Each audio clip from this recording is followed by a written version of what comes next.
It's April the 7th, 2019, and this is a car I picked up for a little project. Bought it this winter out of a snowdrift. Fellow that had the car found himself in a situation where he had to sell it.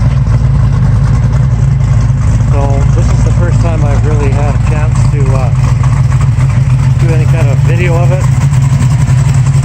I'll be working on this car over the next few weeks to try to get it ready to take down to the track and maybe do a little bit of racing with this one. It's got a 400 block Chevy, wall block. It's got a stroker kit in it. It's a 421 cubic inches. Edelbrock aluminum heads and high rise, Holley 4-barrel, roller cam, roller lifters, solid lifters.